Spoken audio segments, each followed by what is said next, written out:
Assalamualaikum warahmatullahi wabarakatuh.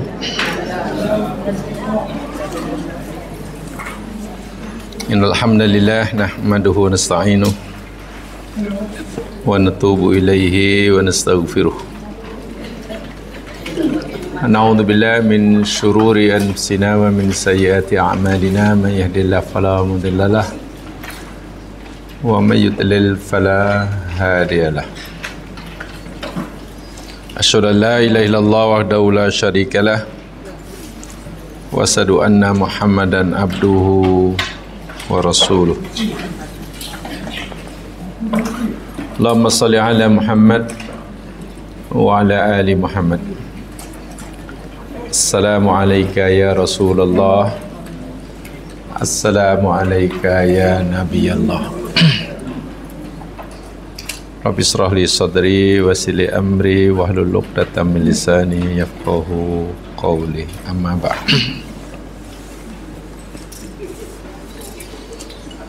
Muslimin muslimat yang dirahmati Allah sekalian, insyaallah kita akan teruskan siri kajian kita Suratul Furqan.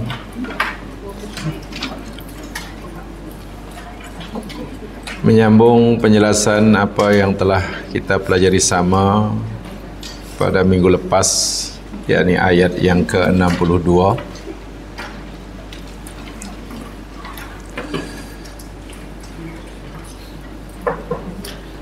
Apa yang kita pelajari minggu lepas tentang ayat 62, bahawa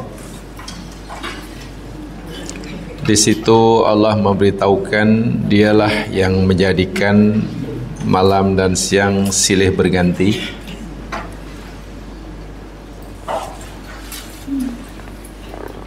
Silih bergantinya siang dan malam seperti mana yang telah saya sampaikan, itu adalah akibat, bukan sebab. Artinya ada sesuatu yang menyebabkan berlakunya siang dan malam silih berganti. Jadi sebab, kemudian akibat, malam dan siang berganti. Dan Allah sebutkan apa tujuan dan apa hikmah serta manfaat dengan dijadikannya siang dan malam silih berganti. Tujuan dan manfaatnya ialah seperti mana yang Allah sebutkan dalam ini, liman arada ayyadzakkara au arada syukura. Itu manfaat, itu tujuan, salah satu tujuan kenapa siang dan malam dicipta oleh Allah silih berganti. Artinya ada tujuan akidah. Jangan lupa bahawa tujuan penciptaan telah kita pelajari sama, secara umum ada dua. Tujuan penciptaan ini, penciptaan bumi, langit, siang, malam, tumbuh-tumbuhan, binatang, turunnya hujan dan sebagainya, ada dua. Satu yakni tujuan atau gharad aqi. Ya. Yang kedua ada tujuan ya. Itulah. Tak ingat pula.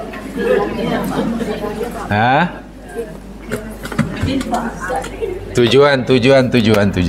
Allah menciptakan segala sesuatu. Cipta malam jadi siang, cipta tumbuh-tumbuhan, buah-buahan, ada manis, ada masam, ada besau, ada kecil.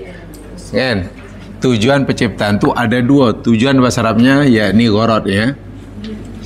Ada gharad. Gharadun mana tujuan. Pertama ada tujuan akidiyah.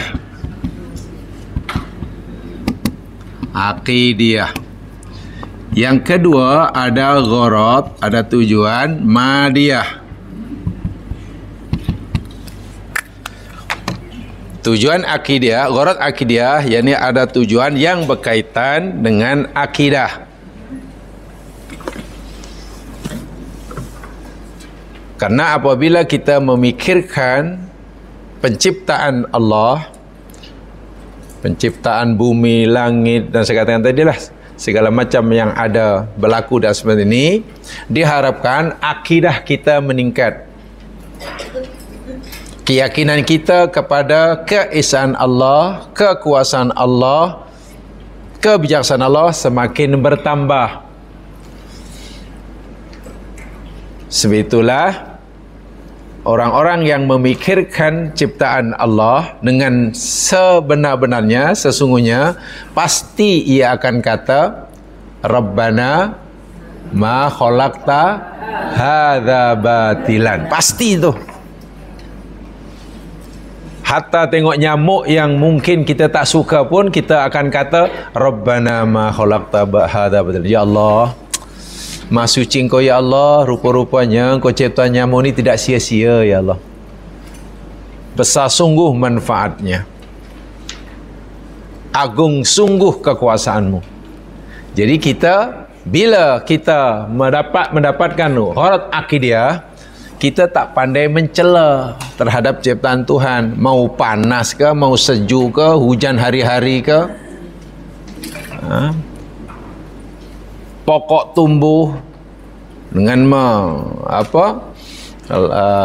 hasilkan banyak buah-buahan ke, atau pokok mati ke, kita hanya boleh kata Rabbana ma khalaqta batilan. Sebab Allah sedang menunjukkan kekuasaannya, sedang menunjukkan sifat-sifatnya yang mulia di dalam ciptaannya. Sebab itu bila kita lihat apa ciptaan Allah, pastikan kita nampak kekuasaan Allah di sana, nampak kasih sayangnya, nampak segala-galanya lah, sehingga iman kita bertambah. Itu namanya gharad akidah.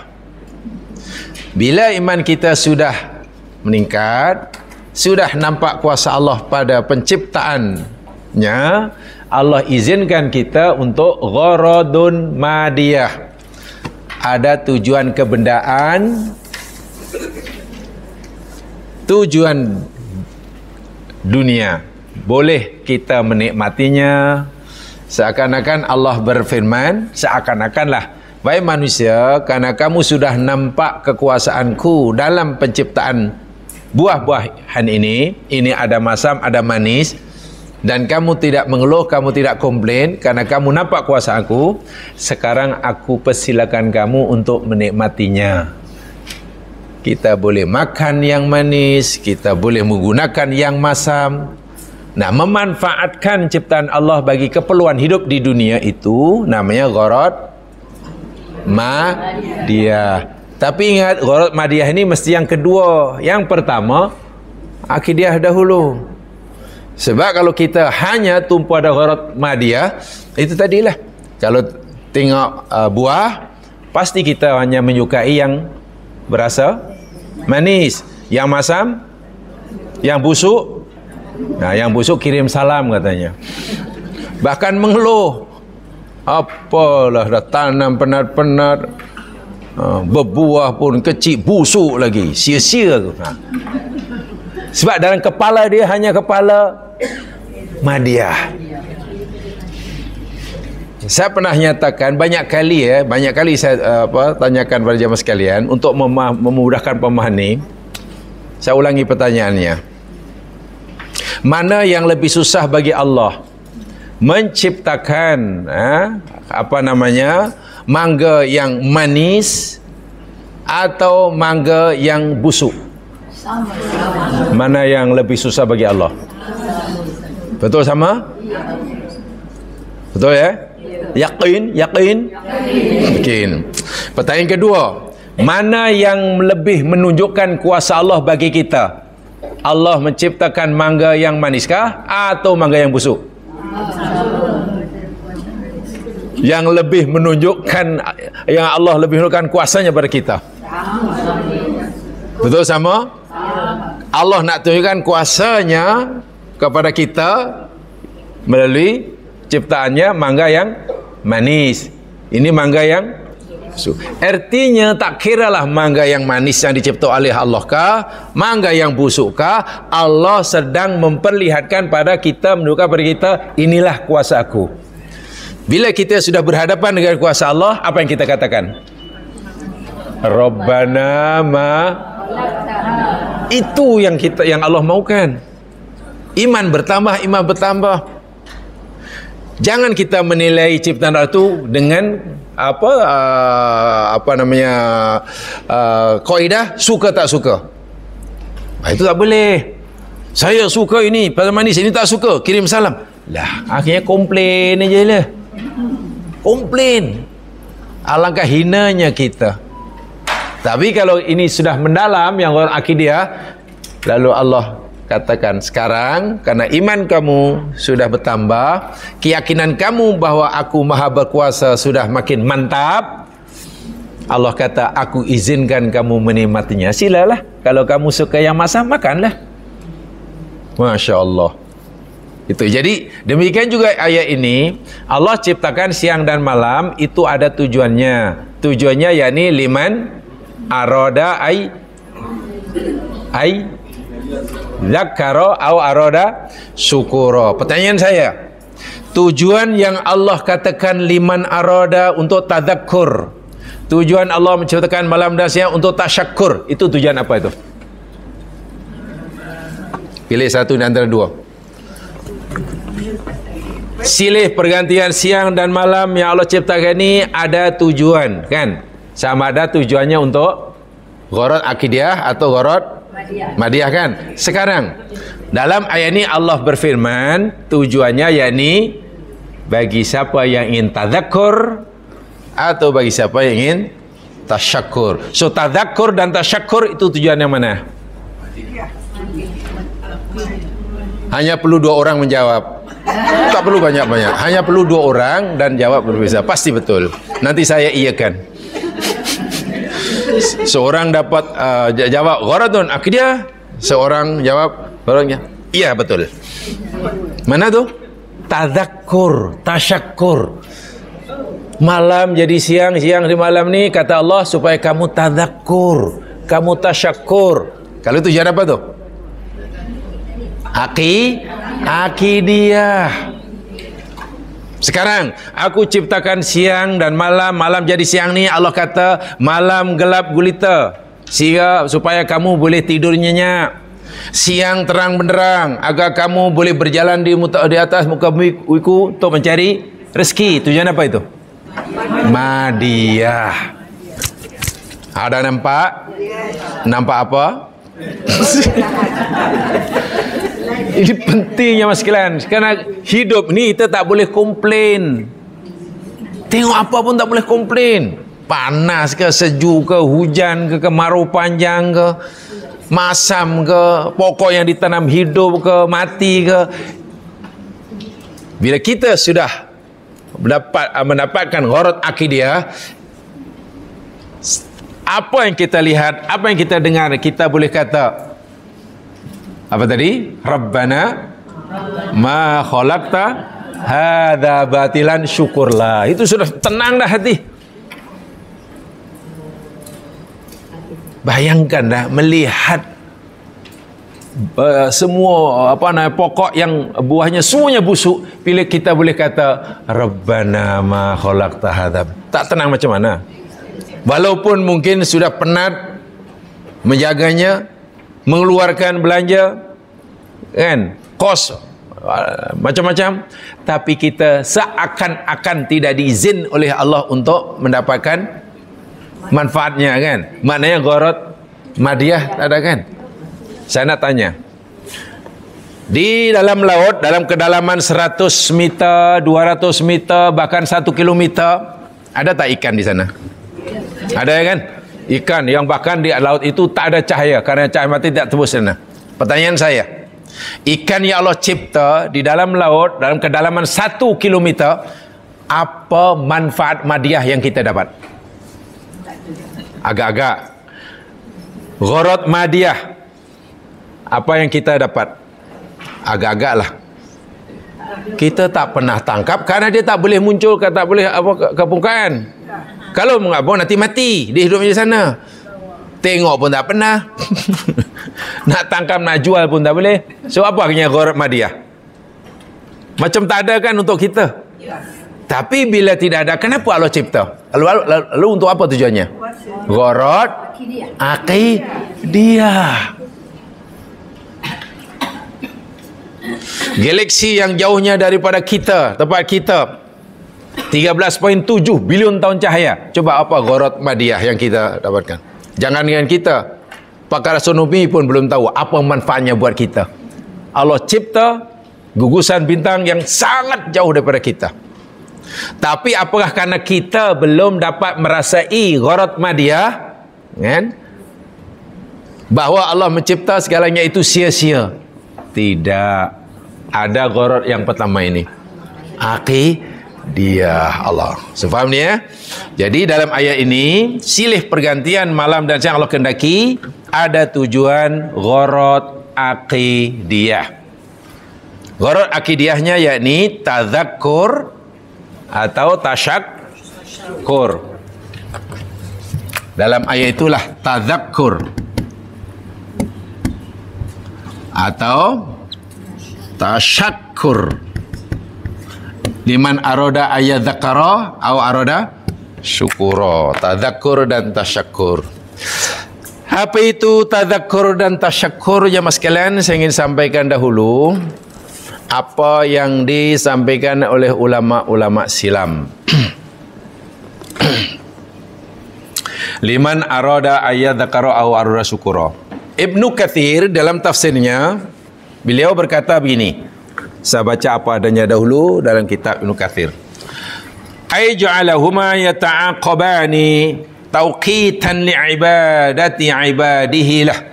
Faman fatahu amalun fil lail istadrakahu fil nahar wa man fatahu amalun fil nahar istadrakahu fil lail.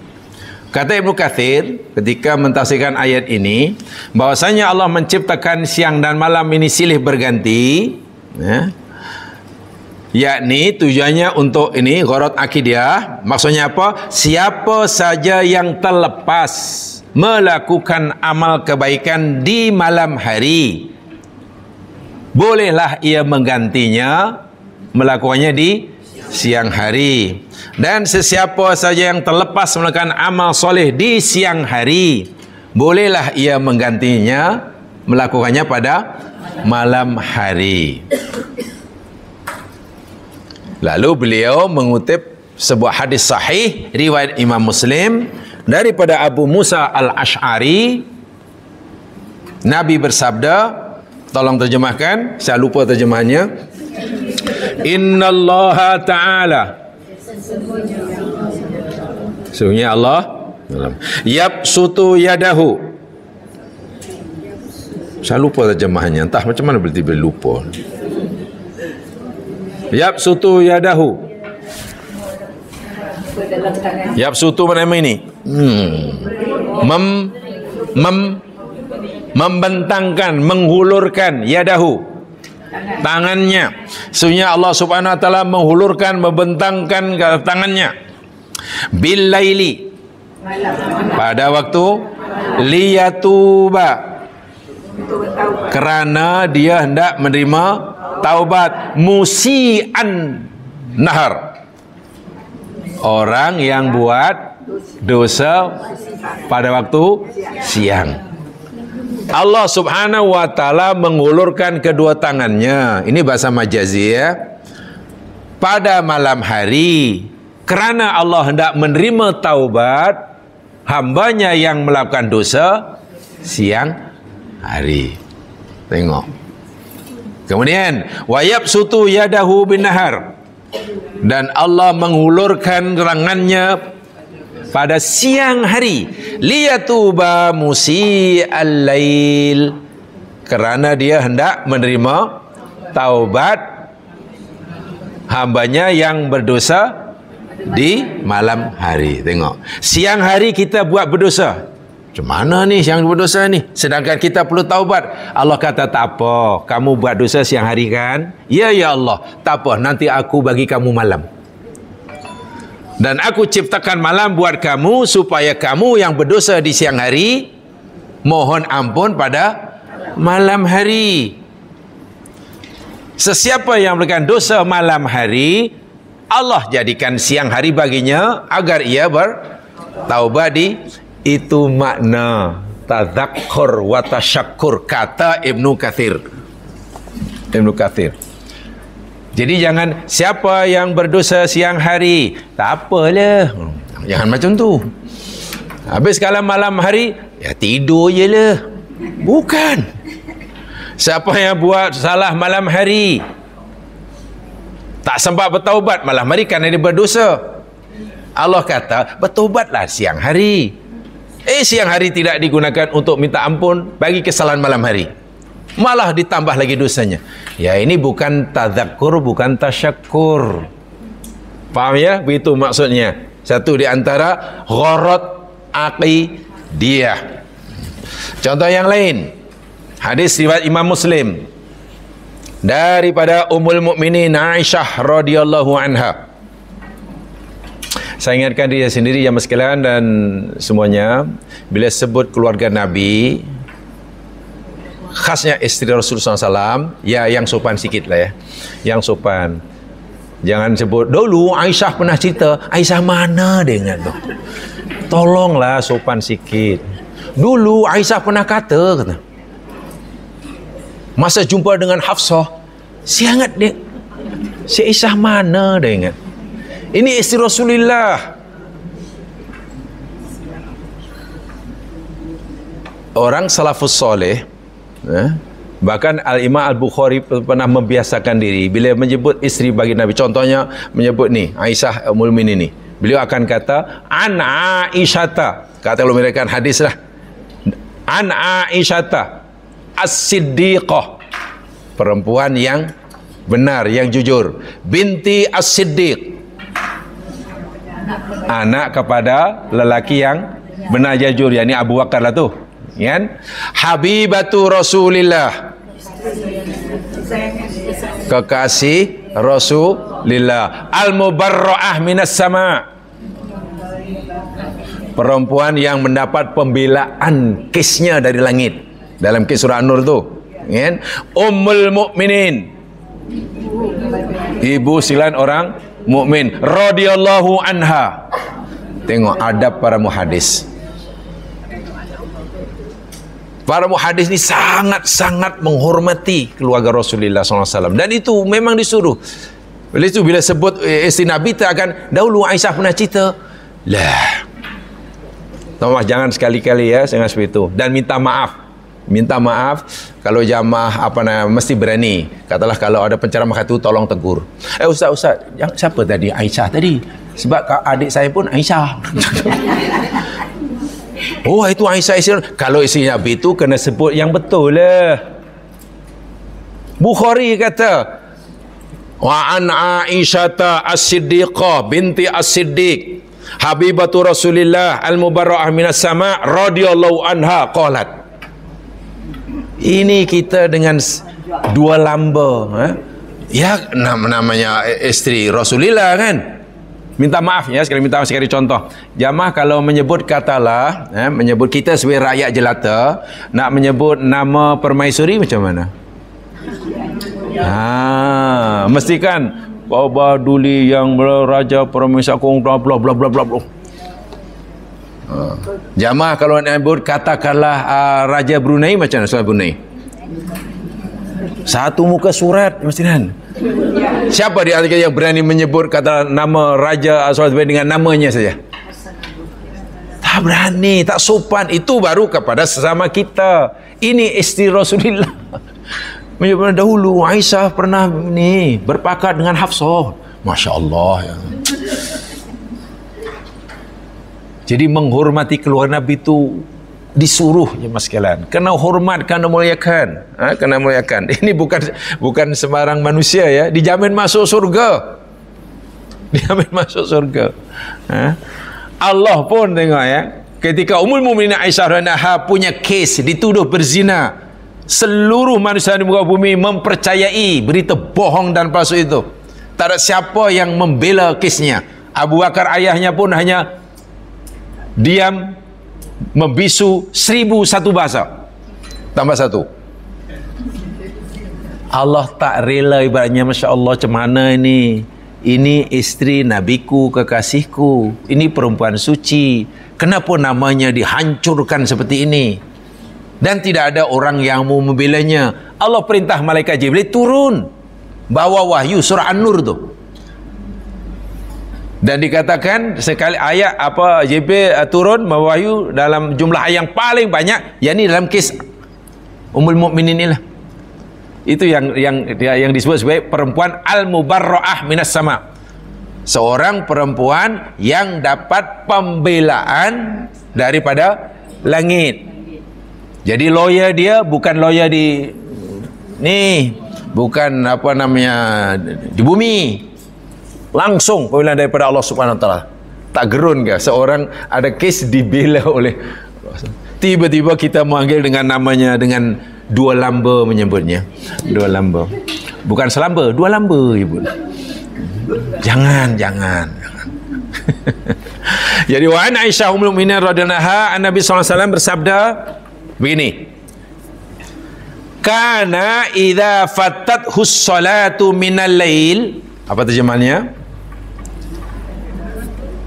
Bahwasanya Nabi sallallahu alaihi wasallam kana idza fattathu sholatu minal lail, apabila Nabi terlepas mengerjakan solat waktu malam.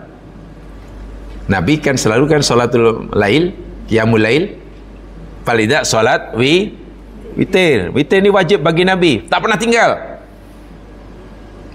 Witir sama ada ya minimum 1 lah, kalau boleh ya 11 lah, ya kalau boleh 11.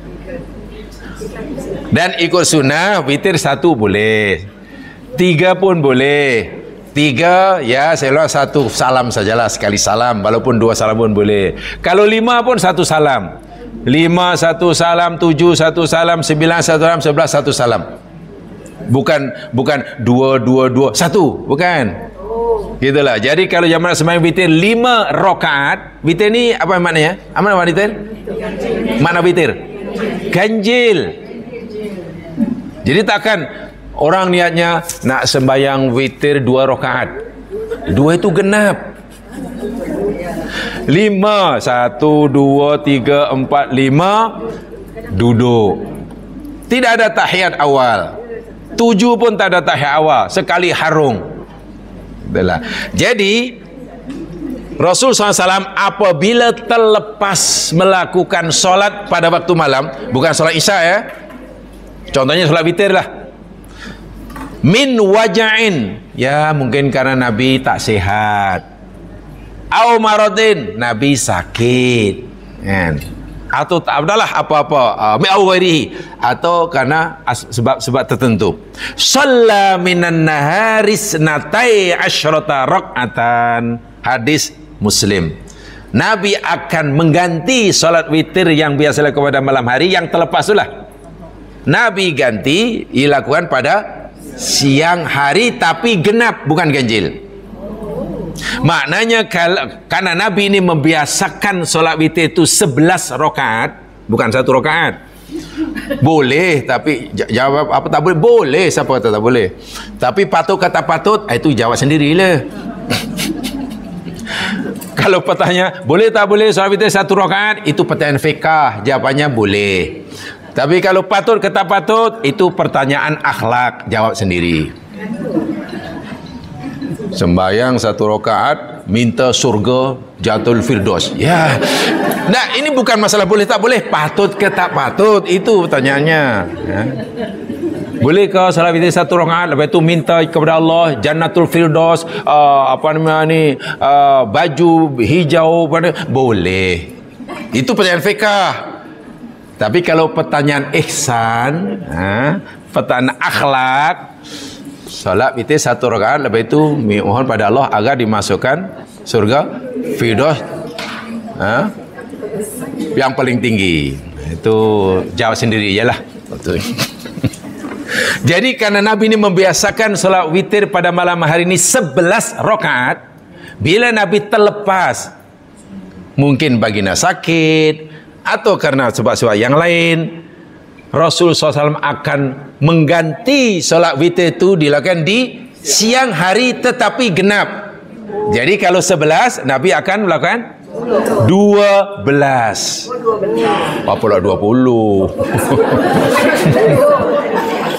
10. Wah, 10 itu namanya itu curi tulang. Tak amanah. Kalau malam hari biasa buat 3, terlepas pula, hendaklah diganti di siang hari dengan solat 4. Kalau malam biasa 5, tak buat, terlepas karena sakit, dilakukan siang hari. Begitulah seterusnya. Itu sunnah Nabi. Itu yang dimaksudkan Allah kata, aku jadikan malam dan siang silih berganti. Itulah satu tujuan dia. Kalau kamu terlepas melakukan amalan malam hari, gantilah di siang. Tapi ini ibadah tertentu ya, jangan semua ibadah seperti itu. Kalau kita terlepas puasa siang hari, ganti malam hari. Ini tak ada lah. Apa ke benda lah. Itu dah melampau tu. Ya Allah, siang hari tadi aku ni lah penat lah, tak puasa lah. Jadi boleh tak aku puasa malam hari, jadi sahurnya maghrib, nanti bukanya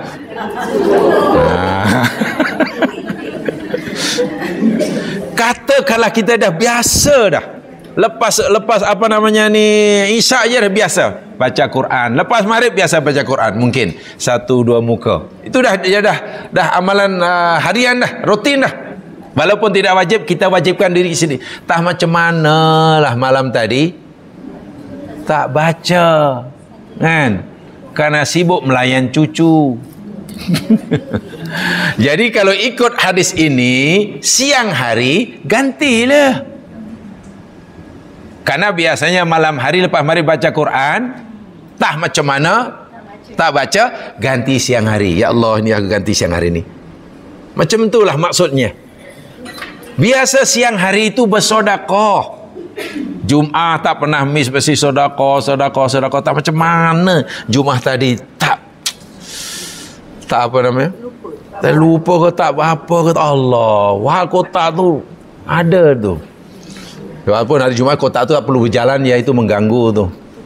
Masjid-masjid kotak tak perlu dijalankan. Orang dengar khutbah tak perlu berjalan. Kotak pula bentuk macam apa? Kerenda ke apa? Tulisan inna lillahi wa inna ilaihi.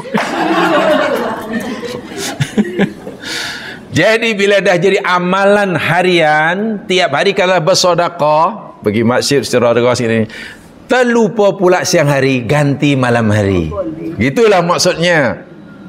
Gantilah malam hari sehingga kita ni sentiasa beramal. Mana amalan yang terlepas melakukan siang hari, kita lakukan pada malam hari. Mana amalan yang terlepas kita lakukan pada malam hari, kita ganti. Masya Allah, itu makna tadzakur dan tasyakkur menurut fahaman Ibnu Katsir berdasarkan hadis ini. Dan Masya Allah, ini bukan dilakukan oleh Rasulullah SAW saja yang sekalian, bahkan juga dilakukan oleh sahabat-sahabat Nabi. Jadi penjelasannya begini ya, hadis tadi saya bacakan penjelasannya, sarahnya dalam sarah Muslim ya. Idza namal insanu an salatil witri, apabila seseorang itu tertidur sehingga tidak melakukan solat witir pada malam hari yang biasa lakukan, itulah au nasya, atau terlupa karena seronok apa namanya baru balik dapat wajib walimah, oi gelak-gelak perut kenyang pula tidur. Au asabahu maradun, atau mungkin sakit sehingga tak solat witir. Saghalau anha yusalli minan nahar, yang menjadikan ia tak solat, hendaklah ia yusalli minan nahari ma tayassara, hendaklah ia melakukan menggantian solat itu di siang hari. Wal afdalu ayusalliya bi'adadiha, Paling tidak adalah ia solat, yakni sama dengan bilangan rakaatnya sama dengan yang dilakukan pada malam hari. Kalau malam hari kata bukan solat witir ya, kata solat malam umpamanya. Qiyamul lail. Berapa qiyamul lail? Saya biasa 4 rakaat umpamanya. Oh, saya biasa qiyamul lailnya 8 rakaat umpamanya. Terlupa tadi qiyamul lail. Maka bila dia membiasakan qiyamul lail 4 rakaat, ganti di siang harinya sama 4 rakaat. Illal witir, kecuali solat witir. Kecuali solat witir. Kalau yang tertinggal solat witir, bal yusyaffa. Solat witir yang kita ganti di siang hari itu hendaklah digenapkan, bukan terganjil. Jadi kalau 3 yang tertinggal malam hari diganti jadi 4, 5 ganti 6, begitulah. 11 ganti 12. Selainnya solat qiyamul lail umpamanya, yakni sama paling tidak, ya. Fa idza kana adatu khamsun, apabila biasanya dia solat 5 witir 5 rakaat, salat 6 rakaatin, salat 6 rakaat siang hari. Begitu maksudnya. Tetapi ada tapi ni. Tadi solat witir malam hari kan? Solat witir ni sebenarnya malam ke siang dia masukkan ya? Boleh solat witir siang hari? Solat witir boleh ke siang hari? Solat witir waktunya malam hari. Siang hari boleh? Tak boleh. Okey ya. Solat witir itu waktunya malam hari. Nabi bersabda apa? Ya? Apabila sudah iqamah, maknanya sudah terbit fajar, la salatal lail, tidak ada solat kecuali solat subuh. Maknanya semua solat malam habis waktunya. Yang ada solat subuh termasuk witir. Jadi solat witir ya kan malam hari. Berapa rakaat tadi? Ganjil kan. Okey, berapa rakaat? Ganjil. Itu ajalah untuk memudahkan jamaah ganjil. Ganjil tu berapa? 1. Boleh 1. Atau 11. 11 slow aja. 11. Kalau 1 kuat. 1 kan. Bila terlupa, kita lakukan di siang hari sebagai pengganti witir, bukan solat witir. Solat siang hari itu pengganti ibadah witir itu. Kan solat witir itu ada pahala. Nak macam mana kita nak cover pahala yang terlepas karena tak solat witir? Diganti dengan solat di siang. Sebab itu bukan ganjil. Kan tak ganjil kan? Berapa mesti genap kan? Kalau 3 malam hari, siang 4. Kenapa? Karena bukan solat witir. Itu bukan solat witir. Itu solat banget. Niatnya karena Allah, sudah. Semua solat niatnya Allah Akbar karena Allah, sudah. Bukan sengaja aku. Bukan. Ya. Bukan witir. Itu okey. Malam hari solat witir dapat pahala, insya-Allah. Okey. Tiba-tiba pahala solat witir tak dapat karena kita terlupa kan? Ya janganlah kita dah terlepas pahala kemudian kita tak ingin menggantinya. Nah, carilah kita banyak pada siang hari. Siang hari itu sebagai ganti untuk mendapatkan pahala witir malam itulah. Sebab itu bukan sembahyang witir. Bukan ganjil tapi genap. Jadi kalau malam katalah biasa 5, siang 6. Kelima malam hari berapa kali tahiyatnya? 5 malam hari. Witir. Tahiyatnya berapa? 5 rakaat. 1. Takkan tahiyat 5 kali, wah itu dah mubadir. Solat witir kan 5 rakaat. Berapa kali tahiyatnya? 1 malam hari. Sekarang kita ganti pahalanya untuk dekat pahala 5 rakaat itu di siang hari dengan berapa rakaat? 6 rakaat. Berapa kali tahiyatnya? 3. Jadi kalau siang hari katalah sembahyang 6 rakaat, 2 rakaat salam, 2 rakaat salam, 2 rakaat salam, 2 rakaat salam, gitulah. Kalau 4, dia 2 kali salam. 6, 3 kali. 8, 4 kali. 10, 4 kali. Karena siang hari. Ini bukan witir. Ini di apa ya? Ya begitulah. Amal itu biar tak mana dalam rekod amalan tu biar sentiasa ada gitulah. Oh, ini sebagai gantinya. Oh, sebagainya. Jadi bukan kosong lopong aja. Yo lopong tadi. Telopong. Sebelum subuh? Siang sebelum subuh namanya bukan siang, namanya sahur.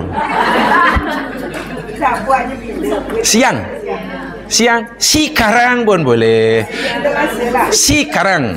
Siang itu bermula pada terbit matahari hingga terbenam matahari. Hanya terbenam matahari ini pastinya orang sudah sholat asar, jadi tak boleh pula karena sudah sholat asar. Jadi situ hukumnya. Ya.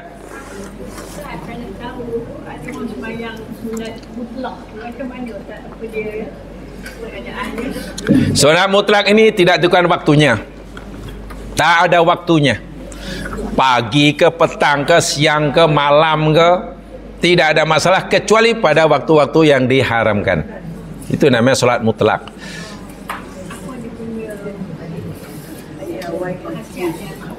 Nah, itu saya tidak tahu apa yang pasti. Setiap perintah pasti ada manfaatnya. Pasti.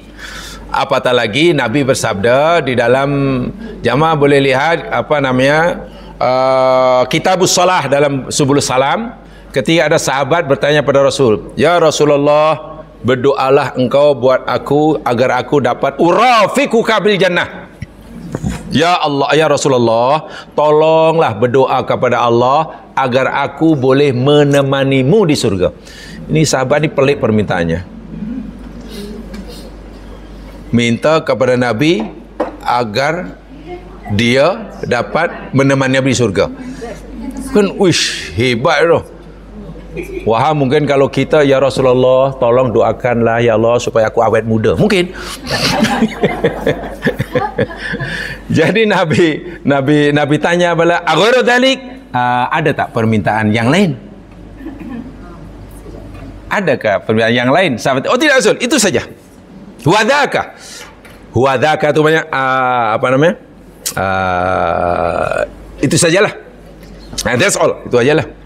Jadi kalau begitu, jadi ini bantulah aku. Nabi kata, kalau kamu suruh aku berdoa pada Allah agar kamu dapat menemani aku, bantulah aku supaya doa aku cepat dikabulkan.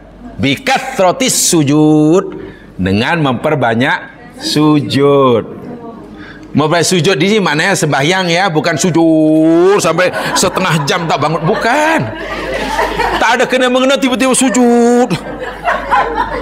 Bukan, sujud itu maknanya memperbanyak solat sunat. Satu di antara solat sunat yang kita boleh lakukan bila-bila masa tidak terikat dengan waktu, kecuali waktu-waktu yang haram, solat sunat mutlak. Sekarang boleh tuh solat, sudah solat boleh. Niatnya apa? Karena Allah. Nah itu jadi memperbanyak solat sujud. Itu apa namanya, amalan yang Nabi suruh sahabat melakukannya. Sahabat yang minta agar apa, dapat menemui Nabi itulah. Itu luar biasa. Itu ada dalam Subul Salam, ada itu hadis yang pertama bahkan dalam salatul masnunah. Itu maksudnya. Nah, jadi perbanyak sujud. Sujud maknanya solat ya. Jangan sujud nanti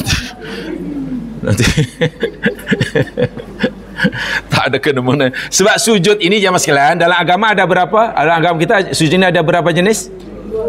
Sujud dalam agama kita ada berapa jenis?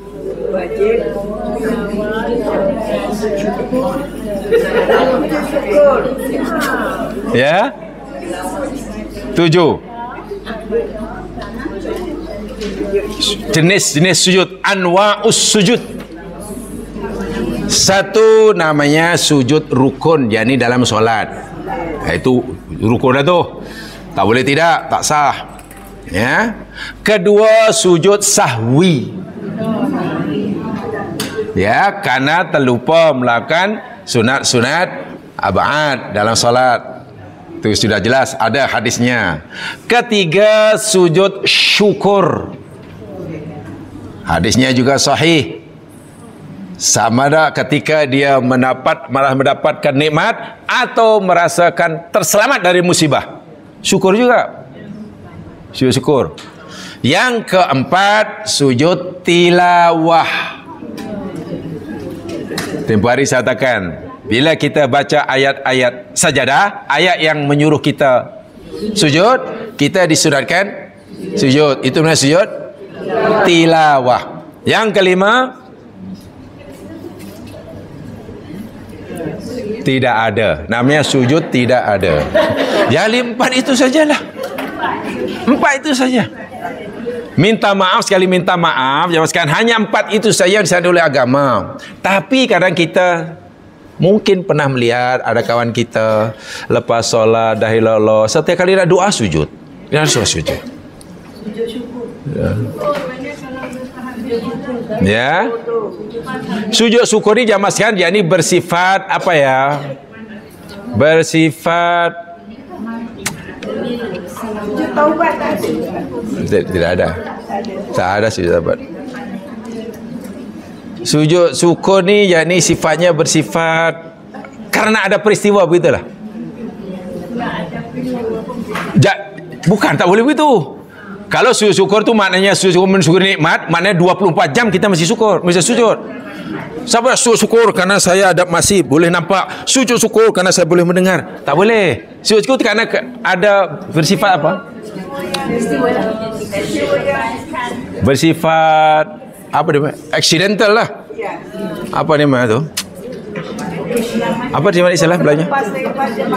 Ya, bersifat kerana Masya Allah, lama saya mengharapkan cucu, dapat cucu. Terus terlepas dari bahaya. Masya Allah, rupanya saya tadi terlepas daripada musibah, syukur. Begitulah. Bukan ingat nikmat Allah, syukur. Bukan begitu. Sujud syukur, bukan begitu. Jadi sujud syukur bukan diamalkan tanpa sebab. Bukan. Itu maksudnya. Tolanya itu maksud khilfa apa? Tadzakur dan tasyakkur. Jadi, dan itu diulas panjang lebar oleh Ibnu Katsir, juga oleh ulama-ulama tafsir yang lain, termasuk ulama-ulama kini, dan lain sebagainya. Abu Daud At-Tayalisi meriwayatkan satu athar. Beliau dapat daripada Abu Hurrah. Dapat riwayat ini Hasan ini daripada Hasan, bahwa Umar bin Khattab, mana bukan Nabi lah ni sahabat, itu sebab itu namanya athar. Umar bin Khattab apala solatad duha. Suatu hari Umar ini panjang sangat melakukan solat duha, lama. Apala itu memanjangkan solat duha, tidak seperti biasanya. Faqila lahu, lalu ada orang bertanya kepada Umar, sona'tal yauma syai'an lam takun tasna'uhu. Wahai Amirul Mukminin, kami melihat engkau hari ini melakukan sesuatu yang tak biasa engkau lakukan. Biasanya engkau solat duha begini-gini. Kenapa hari ini nampak lain, lama sungguh? Engkau melakukan suatu perbuatan yang tak biasa engkau lakukan. Sona'tal yauma syai'an lam takun tasna'uhu. Faqala, apa kata Umar? Innahu baqiya alayya miwadi syai'un fahbabtu an utimaha. Oh iya. Kerana sesungguhnya tersisa pada diriku amalan yang tertinggal malam tadi. Umar merasa punya hutang, itulah bahasa. Malam tadi sepatutnya aku buat amalan gini-gini seperti mana yang aku lakukan gini-gini, tapi tertinggal lah. Wa ahbabtu an utimahu. Aku suka aku sangat nak menyempurnakannya. Karena kalau tidak nanti terlopong itu. Aku nak tutup kekurangan itu. Kekurangan itu. Aiqala aktihi, aku ingin membayarnya. Karena Umar menganggap amalan yang biasa dilakukan yang tertinggal itu sebagai hutang.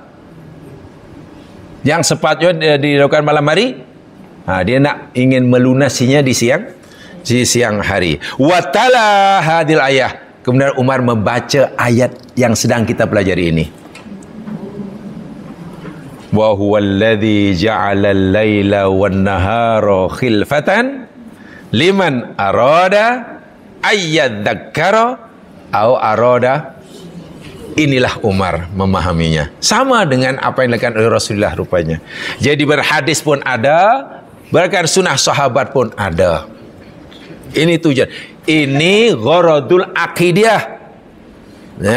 Bagi terciptanya siang jadi malam, malam jadi siang. Adapun gharad madiyah, kita dah tahu dah. Gharad madiyah seperti yang kita jelaskan minggu lepas, memberi manfaat kepada tumbuh-tumbuhan, kan? Memberi manfaat pada kita. Kalau siang terus tak ada malam jadi apa, kalau malam terus tak ada siang jadi apa. Itu ada gharad madiyah. Bayangkanlah kalau siang terus tak ada malam. Itu kita faham tu dan kita merasakannya. Baik, ingin saya sampai lagi satu jamaah sekalian. Ali bin Abi Talhah, ini tabi'in, mendapat riwayat daripada Ibnu Abbas. Ini sahabat. Ibnu Abbas ketika menjelaskan, memberi komentar terhadap ayat ini, wa walladzi ja'ala laila wan nahara khilfah, apa kata Ibnu Abbas? Ibnu Abbas termasuk apa ya gelarannya? Ibnu Abbas di kalangan sahabat, Ibnu Abbas ni pakar apa ya? Pakar tafsir. Di kalangan sahabat yang paling faham tentang tafsir Ibnu Abbas. Di kalangan sahabat yang paling faham tentang fiqh, yang paling semua faham lah, tapi yang paling inilah namanya tadi Ibnu Abbas, Abdullah bin Abbas. Yang ini pun nama Abdullah juga, Abdullah bin Mas'ud. Itu pakar fiqh. Yang paling pakar tentang hati, bagaimana nak menunjukkan hati, tentang selok belok hati. Dalam banyak pakar tasawuf lah, pakar ihsan lah. Siapa namanya? Ya ni, ya itu nama dia. Abu Hudzaifah bin Al-Yaman, lebih terkenal dengan Abu Hudzaifah Al-Yamani. Itu memang kalau bab hati tanya dia. Umar pun angkat tangan pada dia. Kenapa? Salah satu rahsia, salah satu buktinya, Abu Hudzaifah Al-Yamani seorang sajalah yang diberitahu oleh Rasulullah sallallahu alaihi wasallam senarai nama-nama orang munafik di Madinah. Nabi tahu siapa orang munafik di Madinah, fulan.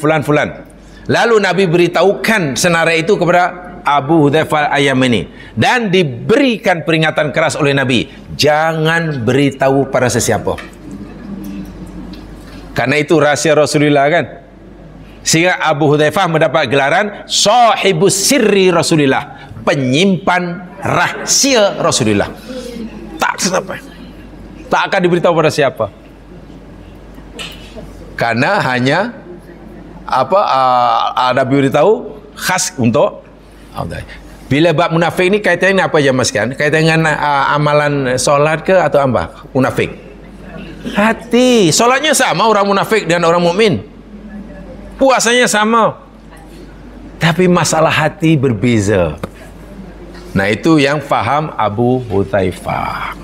Umar pun mengakuinya. Sebab itu bila ada orang meninggal dan diragukan keislamannya, keikhlasan Islamnya, Umar akan tanya terlebih dahulu kepada orang lain. Abu Hudzaifah takziah ke tidak? Abu Hudzaifah datang ke tidak?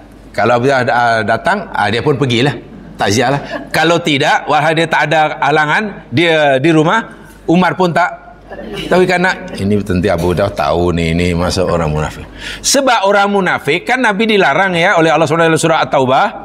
Nabi dilarang untuk menyembahyangkannya, mengantar ke kuburnya, mendoakannya. Tetapi orang-orang lain, sahabat-sahabat, perintahkan yang menguruskan jenazah orang munafik ini para sahabat. Nabi tak dibenarkan oleh Allah.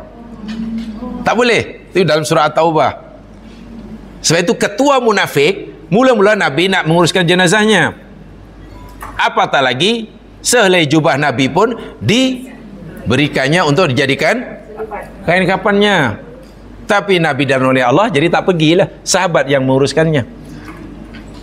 Nah, semenjak itu, selepas kewafatan Nabi, bila ada orang meninggal, Umar khasnya tanya pada yang lain, si Abu Dhaifah ada tak? Takziah ke tidak?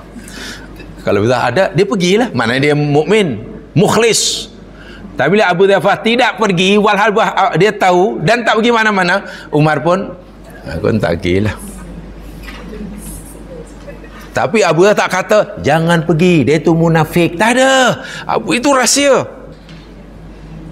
Tak akan diberitahukan pada sesiapa pun.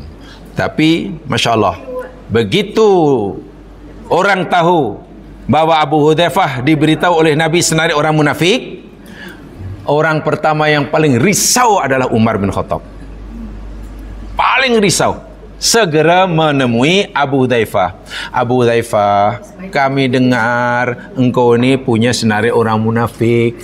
Benar Umar, itu Rasulullah dan diwasiat pada aku untuk aku jaga. Boleh tak aku tanya, nama aku ada tak? Iya. Umar paling risau. Nama aku ada tak? Ya, Abu Hudzaifah tak boleh jawab lah sebab tak boleh ni. Kan itu rahsia Rasulullah. Tapi Umar paling jangan bahasa ya, kalau yang khawatir tu orang seperti kita tu patutlah.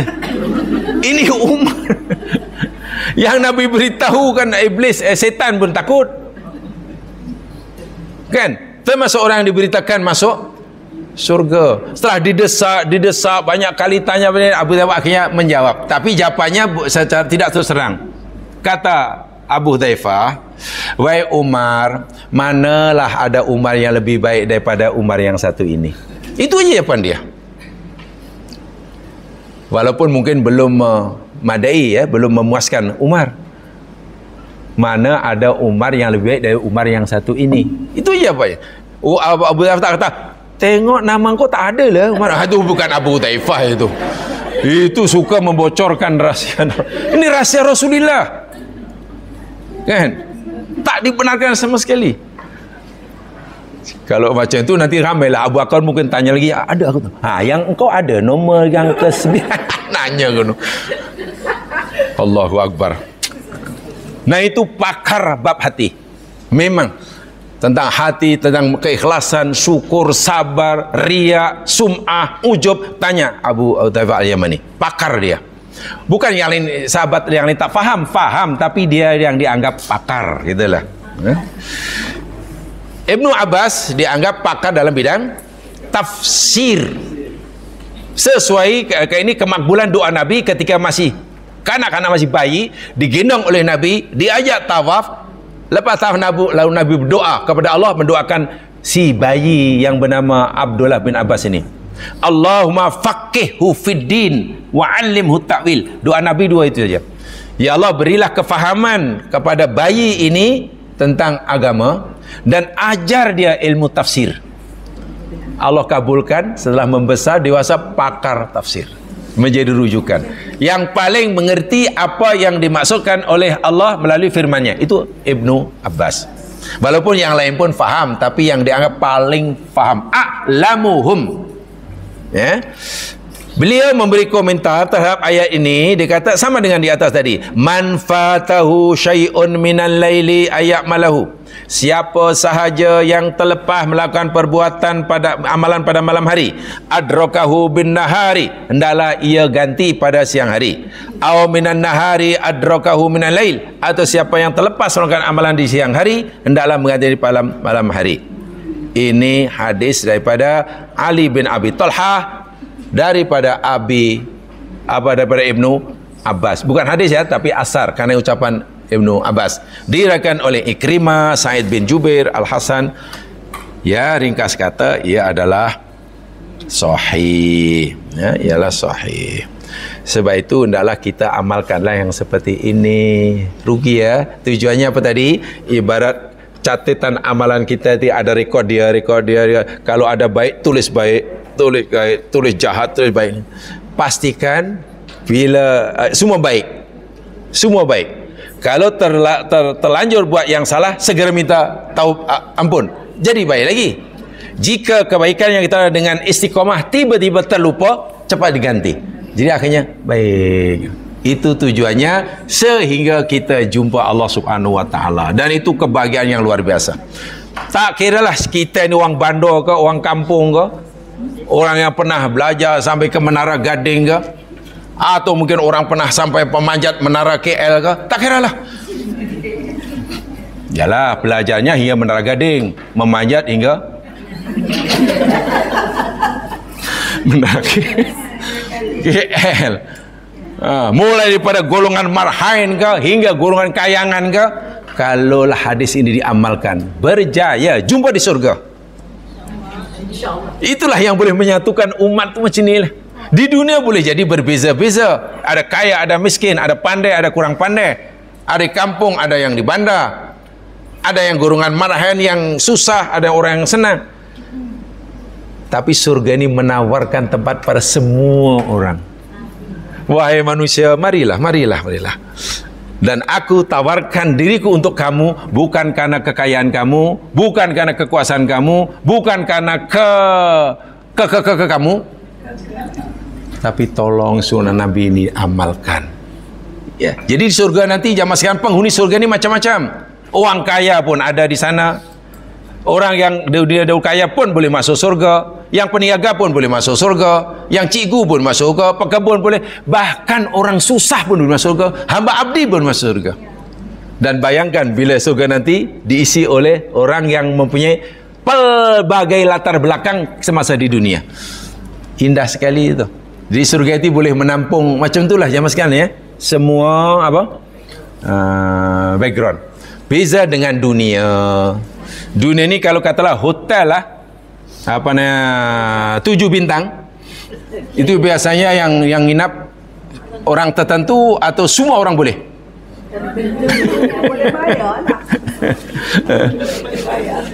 Yang boleh bayar. Pertanyaan, adakah semua orang boleh bayar? Nah, kalau itu boleh semua orang kan? Mesti boleh bayar. Surga tidak begitu. Surga bersiakan, sila kamu masuk, tapi ada bayarannya, dan bayarannya sama. Kadang yang si miskin boleh membayar, yang kaya tak boleh bayar. Itu surga. Karena si miskin syukur, sabar, qanaah, ikhlas, boleh bayar masuk surga lah. Yang sehat, yang kaya, ada kuasa, malah tak masuk surga. Rugi ya. Malu agaknya. Waliyadzubillah. Baik. Dah faham itu ya, jemaah sekalian ya. Faham ya maksud gharad akidiyah. Adapun gharad madiyahnya ya sudah lepas itulah yang kita jelaskan minggu lepas itulah. Itu gharad madiyah. Dengan adanya siang, pokok boleh menjalin kehidupan dengan sempurna. Masak makanan membesar. Dengan adanya malam, pokok bebas bernafas. Bahkan malam pun boleh membiak. Pokok membiak itu pada malam hari jemaah sekalian. Minta maaf bahasa kasarnya, pokok ini bunting malam hari. Sebab itu kalau tak ada malam, tak ada pokok pun tak mau bunting. Iya. Kena gelap. Betul itu, Saudara TV tak pernah siarkan dahulu di Jepun tempoh hari itulah. Bagaimana petani-petani protes mengadu ke mahkamah karena tanamannya terjejas. Tak tahu apa punca. Setelah fikir jangan-jangan ini billboard yang maha dahsyat ini. Kan billboard siang hari matahari terang, malam hari billboard macam siang. Jadi tumbuh-tumbuhan padi yang ada kat situ, ya bila aku ni nak bunting ngasih terang.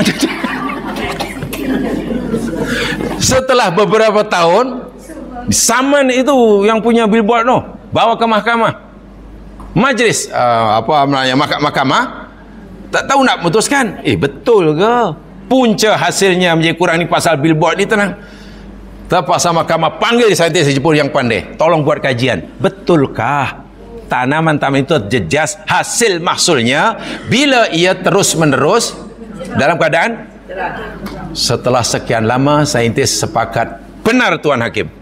Ini fakta, data saintifiknya. Akhirnya mahkamah itu kan si petani itu menang, menyaman. Iya, itu menunjukkan bahwa tanaman pun perlu gelap. Kalau siang terus dia malu. Itu namanya gorot Mahdiah. Dan akhirnya tengok kita boleh makan, memanfaatkan buah-buahannya, hasilnya, Masya Allah. Itu luar biasa lah. Bagi saya luar biasa. Sebab itu ayat-ayat seperti ini sebetulnya ya bukan sekadar boleh meningkatkan akidah kita kepada Allah, tapi juga boleh meningkatkan kesyukuran kita kepada nikmat Allah. Ayat-ayat yang seperti ini. Boleh ya? Baik, sekarang Allah nak beritahu kepada kita siapalah orang-orang yang bertuah tadzakur dan tasyakur itu. Siapalah orang-orang yang bertuah yang sentiasa melihat apa sahaja ciptaan Allah, kata melihat semut dan kerengga pun dia kata Rabbana ma khalaqta hadza batila. Bermula daripada ayat yang ke-63. Bermula daripada ayat yang ke-63 hingga akhir surah ini, paling tidak hingga penghujung akhir surah ini, Allah memberitahu kita ada di kalangan hambanya ini yang bergelar ibadur rahman. Yang bergelar ibadur rahman. Tepatnya bermulai pada ayat 63 hingga 76. Jadi hingga akhirlah, sebab semuanya ada 77 kan. Ya, tinggal inilah 63 hingga 76. Yang 77 itu yang terakhir sebagai penutup. Allah menceritakan ada hamba Allah yang Allah beri gelaran ibadur rahman. Semua ada 12 ciri dan sifat. Jadi kalau kita mempunyai 12 ciri dan sifat ini, layaklah kita masuk dalam kategori ibadur rahman. Apa itu ibadur rahman? Mari kita pelajari perlahan-lahan ya. Wa ibadur rahmanil ladzina yamshuna 'alal ardi hauna wa idza khatabahumul jahiluna qalu salama.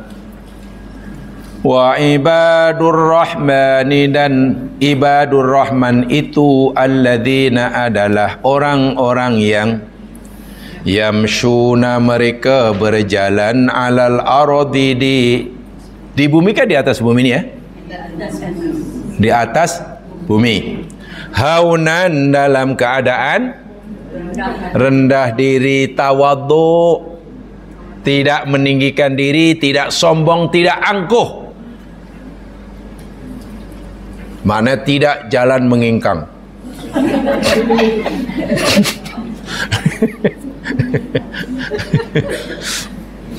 Dahlah jalan mengingkang sampai cekak pinggang.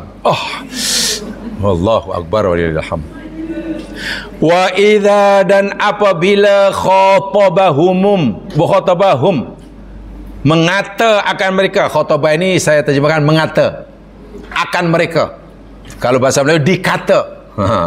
Mereka dikata oleh orang jahil, dicaci maki ke, di itulah, dihina lah, bla bla bla bla.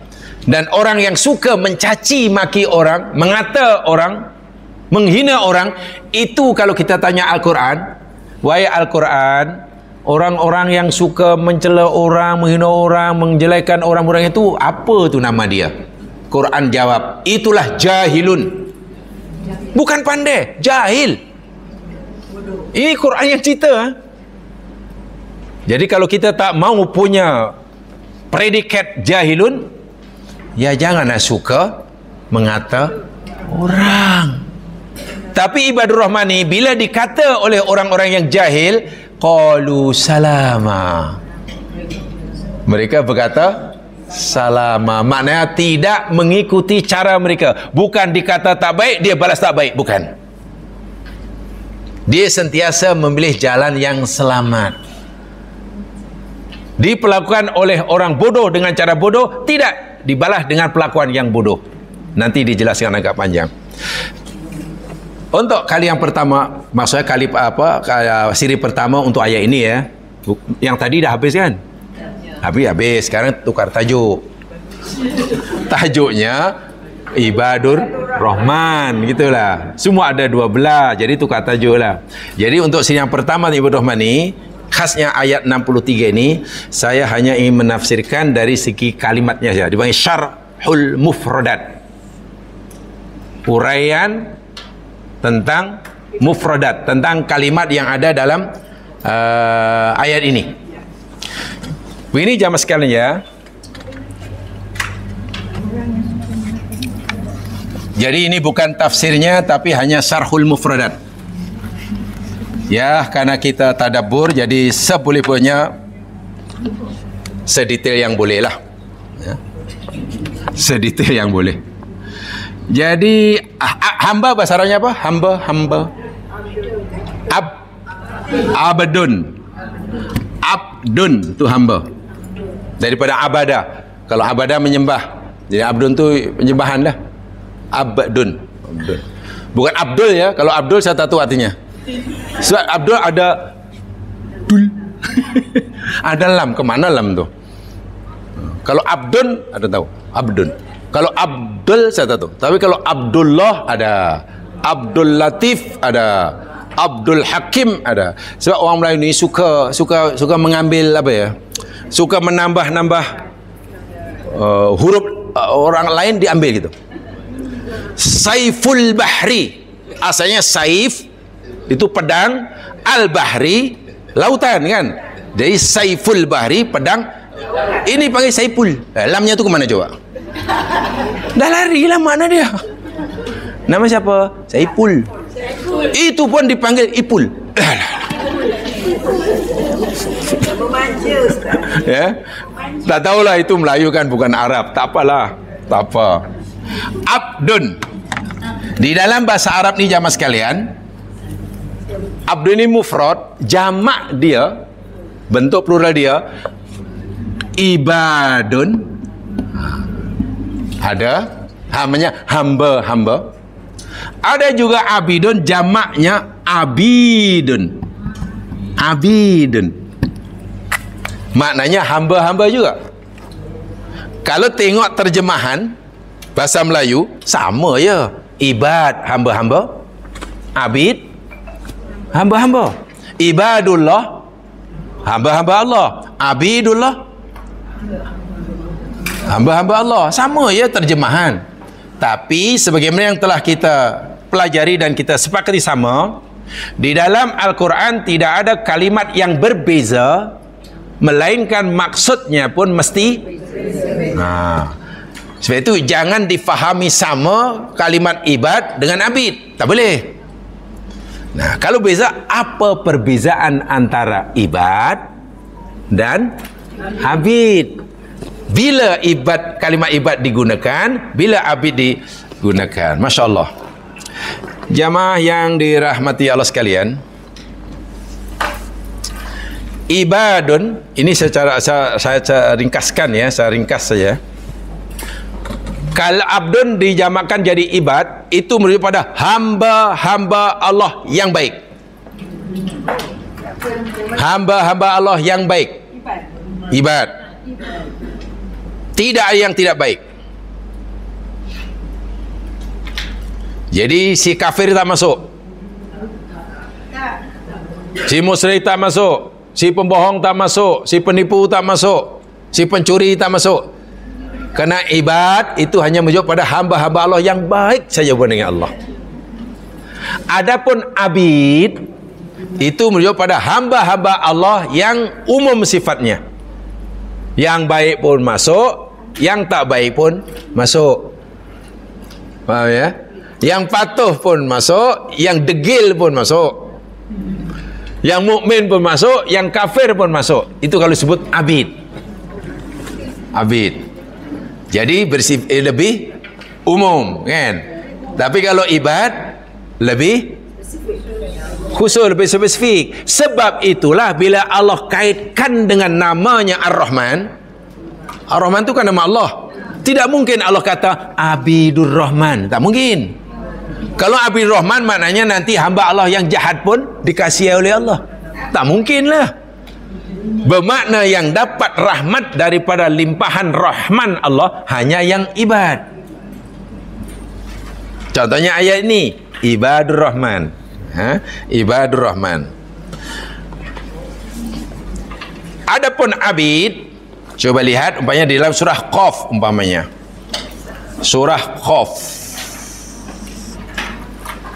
ayat 29. Qaf 29.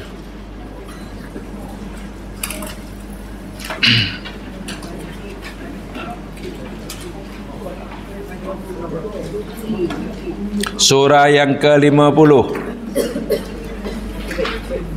Surah 50 ayat 29. A'udzubillahi minasyaitonirrajim. Macam mana ayatnya? Ma yubaddalul qawlu ladayya wa ma ana bizallamin lil abid. Ma tidak. Yubaddalu ditukar ganti. Badal itu mana ganti kan? Badal. Tu ada haji badal. Itu mana haji gede. Badal haji. Badal haji atau haji badal? Badal haji. Apa bezanya?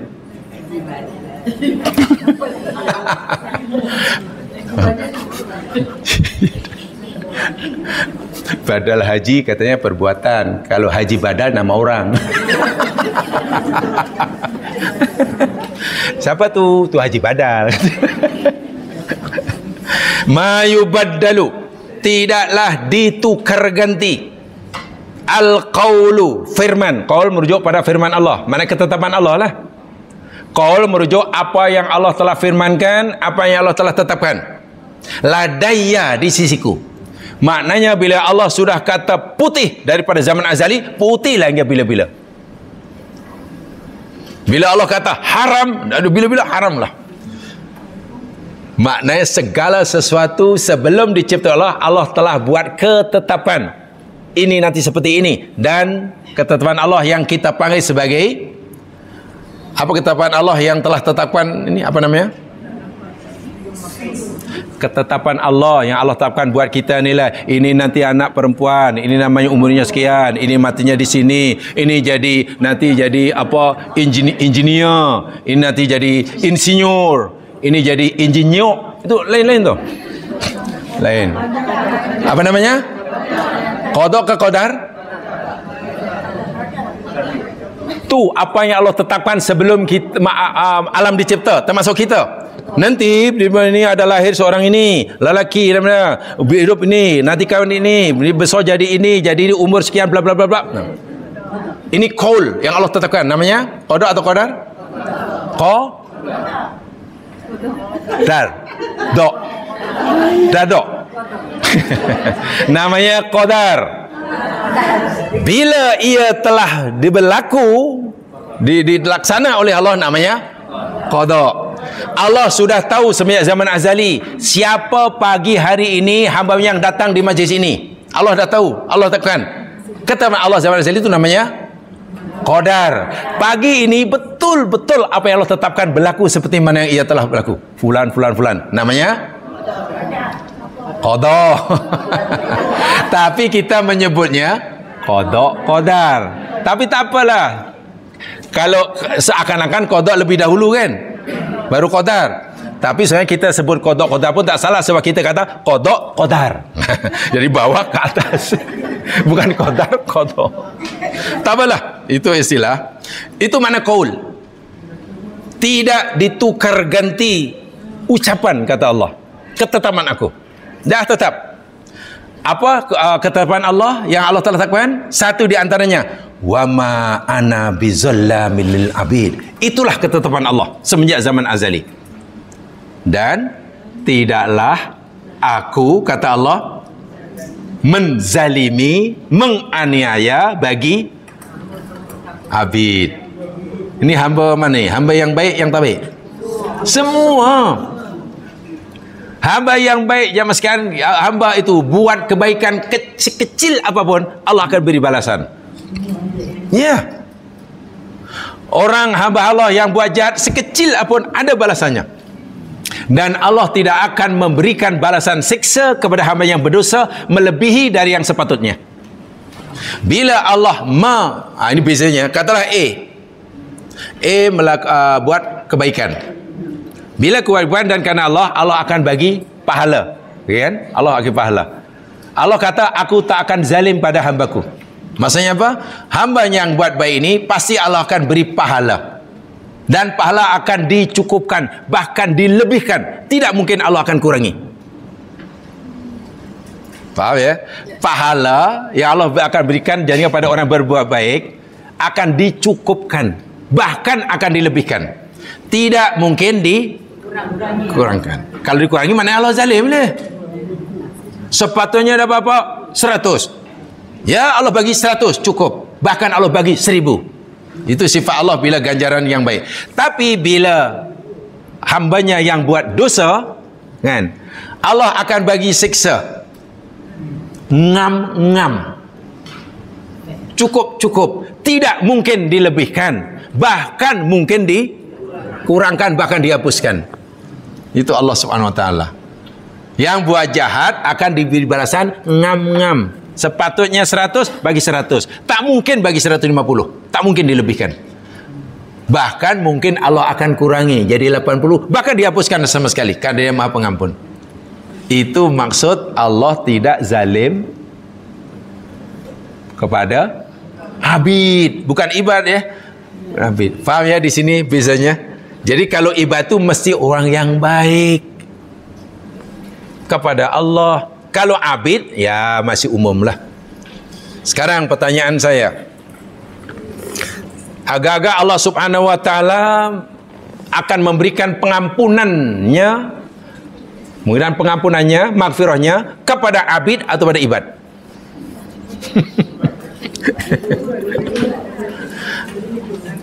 Allah menjanjikan pengampunannya ini kepada abid atau pada ibad?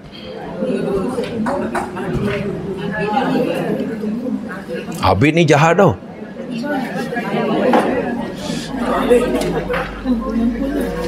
Allah akan memberikan pengampunannya inilah. Pengampunan Allah ini pasti Allah akan berikan pada abid atau ibad? Ibad. Kalau abid pun pasti dapat pengampunan, ya terus istiqomah sajalah dalam menipu. Ini salah faham. Tadi kan saya kata, orang buat dosa, kan dosa kan? Oleh Allah pasti akan diberi balasan secukupnya. Tidak mungkin lebih, tapi mungkin. Mungkin kurang. Itu terpulang pada Allah lah. Berbeza dengan orang buat baik. Kalau buat baik akan diberi pahala secukupnya, bahkan lebih. Itu Allah sendiri yang kata. Lebih itu macam dah pasti, sebab Allah ni kan hadis Nabi beritahu, Quran pun beritahu, siapa yang buat kebaikan 1, Allah balas dengan 10. Itu mana lebih dah tu. Dan tidak mungkin dikurangi. Jadi pengampunan Allah pasti diberikan kepada ibad, bukan pada abid. Abid itu hanya mungkin, dan itu terpulang pada Allah, karena itu hak prerogatif Allah. Wah, hak prerogatif Allah SWT. Sekarang ini sebelum saya tunjukkan ayatnya, setan, iblis itu adalah musuh manusia, betul? Dan iblis, setan sentiasa berusaha untuk menyesatkan manusia, betul ya? Agak-agak manusia jenis yang mana, yang ibad atau yang abid, yang iblis tidak mampu menyesatkan manusia? Agak-agak iblis, setan lemah, betul-betul tak berdaya bila berhadapan dengan ibadkah atau abidkah. Yakin? Betul? Alhamdulillah. Mana fahamlah tu, gitu ya maksudnya. Alhamdulillah lah. Hanya untuk meyakinkan supaya ilmu zaman ni bukan depa kata. Saya tak mau nanti depa kata tak. Kena tahu dalilnya, gitulah. Coba jamaah rujuk surah Al-Isra ayat 65. Ini dalilnya. Surah Al-Isra atau surah Bani Israel ayat 65. Inilah yang menariknya ya Al-Quran kalau difahami, karena betul-betul ni panduan. Hati jadi ya gembira lah. Hati kita sentiasa tafaul, tidak ada tasaum, sentiasa optimistik. Ayat 65 pun 9 pula. 65.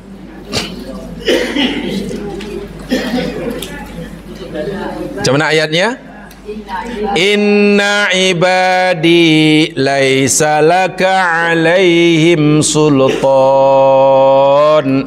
Ayat ini bunyi sama dengan ayat yang ke-52 surah Al-Hijr. Jadi dua kali. Dalam Al-Quran ayat yang bunyi sama sejibit macam ini dua kali. Al-Hijr 52. Inna ibadi laisa laka alaihim sultan. Apa artinya? Sesungguhnya ibadi, hamba-hambaku, bukan abidi. Walaupun abidi pun maknanya sama. Laisa tiada. Laka bagi engkau wahai iblis. Sebab ayat ini kalau jamaah baca sebelumnya, itu rangkaian cerita iblis tu. Jadi Allah beritahu pada iblis, kata Allah, iblis, panggil iblis ke ib? Ib ya, ib. Nah, ayat ini tujukan pada iblis, jadi Allah panggil ib. Sesungguhnya engkau tidak ada sultan. Sultan tu apa tu? Tak ada kuasa, engkau lemah wahai iblis bila kamu berhadapan dengan ibadi. Masya Allah, hamba-hambaku, bukan abidi. Jadi sebetulnya jangan pendinding diri yang paling kuat daripada gangguan setan iblis apa lagi? Tuyul dan sebagainya lah. Inilah rahsia dia. Berusahalah kita jadi ibadullah. Iblis lari. Iya. Tak perlu panggil bomoh, buh kanan, buh kini, buh kiri. Dahlah syirik, uang pengeras pula. Orang Islam tidak boleh percaya benda-benda situ. Kena percaya pada Al-Qurannya.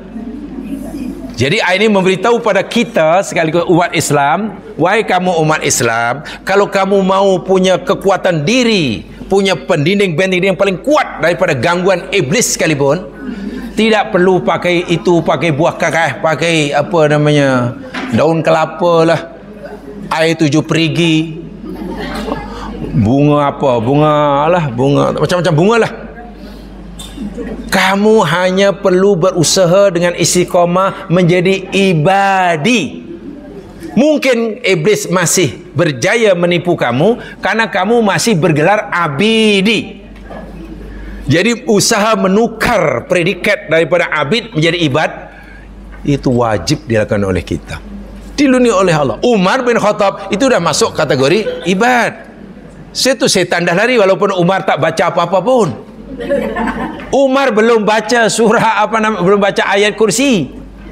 Bila tengok Umar dah lari itu. Karena diri Umar itu sudah bergelar ibad. Kita mungkin karena belum bergelar ibad, baru abid, baca ayat kursi, malah meremang tengguk. Setan bukan malah lari.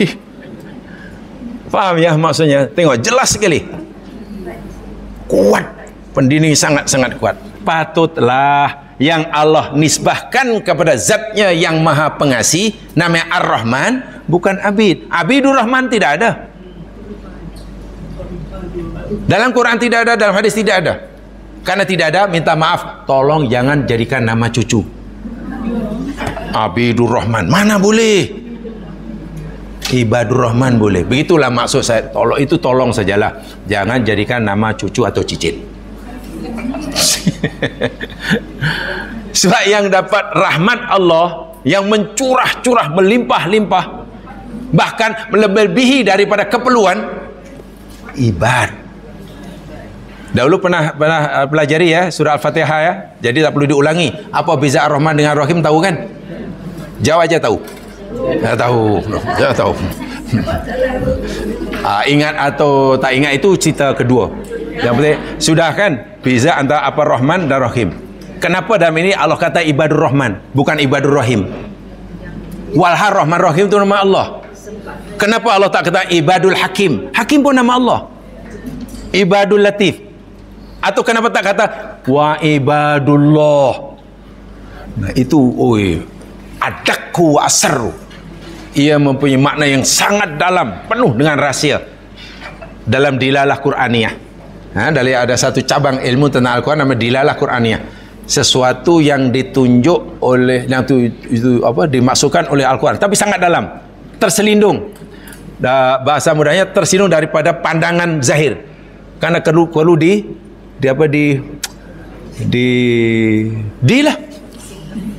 dikorek.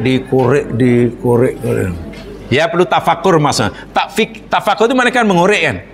Fikir itu bahasa Arabnya fakaro, itu mana mengkorek-korek lubang hingga terjumpa apa yang dicari. Katalah kita tahu bahwa di bawah ini katalah ada umpamanya harta karun, ada umpamanya periuk yang terpendam, peninggalan siapa macam itulah. Kita yakin, lalu kita korek satu kaki, 1 meter, setelah 5 meter baru terjumpa. Perbuatan kita mengorek-ngorek tanah hingga terjumpa apa yang kita cari, itu makna fakaro. Fikir itu maksud begitulah. Jadi berfikir itu maknanya mencari sesuatu yang kita belum tahu sehingga kita tahu. Jadi kalau kita fikir belum menemukan yang kita cari, mana belum berfikir. Itu makna sebenar. Gali. Dan ini memang sangat dalam. Saya pernah terbaca satu urasan berkaitan dengan dilalah Quraniyah. Memang Allahu Akbar. Ya itu saya ingat kurang perlu saya menyampaikan secara umum ya. Sangat dalam. Banyak pertanyaan daripada kalimat ini. Tadi ibadullah kita kenapa bukan abidullah kita dah jawab. Kenapa ibadur Rahman? Kenapa tidak ibadur Rahim umpamanya? Itu pun dah perlu dijawabkan lagi. Apa berbeza maknanya? Lari maksudnya Ibadur Rahman dengan Ibadur Rahim. Bukan Ar-Rahman Ar-Rahim nama Allah juga. Coba kalau kita ingin membuat pertanyaan banyak dan itu ada jawabannya. Telah diuraikan oleh ulama bahasa Al-Quran yang bagi saya luar biasa lah. Luar biasa. Sehingga dengan itu tidak mungkin Quran dikarang oleh siapapun, termasuk oleh Rasulullah SAW. Itu pasti firman Allah SWT. Jadi Allah nak memberi kita maklumat ilmu ini bukan hanya dari segi kalimatnya, maknanya saja. Pemilihan kosakata dalam Al-Quran semuanya tepat, semuanya benar, mempunyai nilai mu'jizat. Ya kita pelajari yang termampu lah. Kalau mungkin hanya 2 orang, 3 orang tu boleh gali sampai dalam. Masuk lumbung paling dalam. Wallahu a'lam. Subhanakallahumma bihamdika asyhadu an la ilaha illa anta astaghfiruka wa atubu ilaik. A'udzu billahi wal asr innal insana fi khusr illa alladziina amanu wa amilus solihati wa tawasaw bil haqq wa tawasaw bis sabr. Assalamualaikum warahmatullahi wabarakatuh.